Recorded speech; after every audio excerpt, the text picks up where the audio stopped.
Thomas the Tank Engine was feeling bright and cheerful. It was a splendid day. "Good morning," he whistled to some cows, but the cows didn't reply.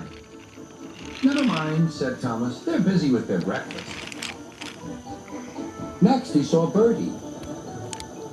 "Hello, Bertie. Care for a race today?"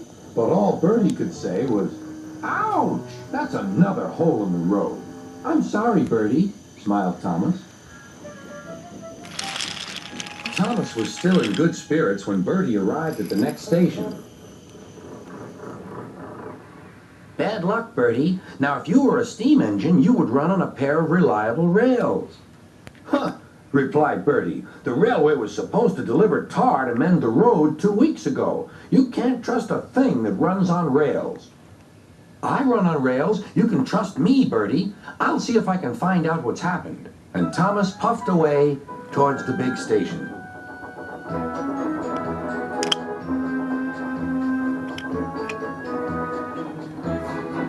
James was snorting about in the yard.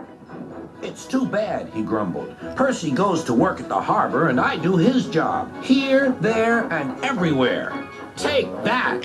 "Oh," groaned the freight cars. "Just you wait. We'll show you." Gordon laughed.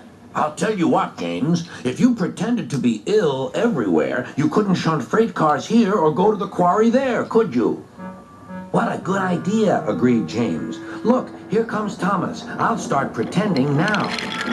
Thomas was sorry to see the engines looking miserable. "Cheer up," he puffed. "It's a beautiful day." "Yes," grumbled Gordon, "but not for James." "What's the matter?" asked Thomas. "He's sick," replied Gordon. "Yes, he is. I am," stuttered James. "I don't feel well at all."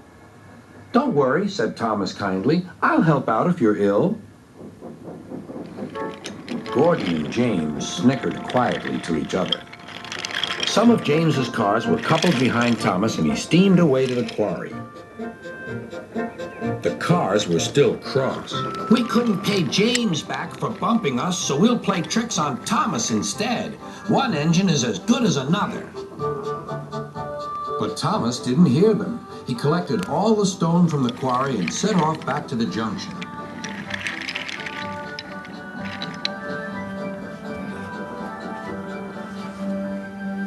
Danger lay ahead. "Now for our plan," giggled the cars. "Go faster, go faster." They pushed Thomas over the switches.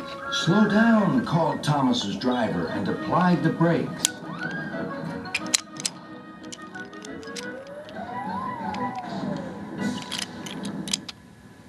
Poor Thomas stood dazed and surprised in a muddy pond as a toad eyed him suspiciously.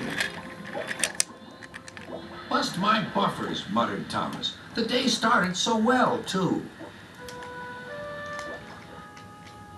Duck pulled away the cars, and Edward helped Thomas back to the junction. Suddenly, Thomas remembered the missing tar. He told Edward all about it. "That's strange," said Edward. "A car full of tar has been left at my station. That must be it. Driver will make sure it gets to Bertie now."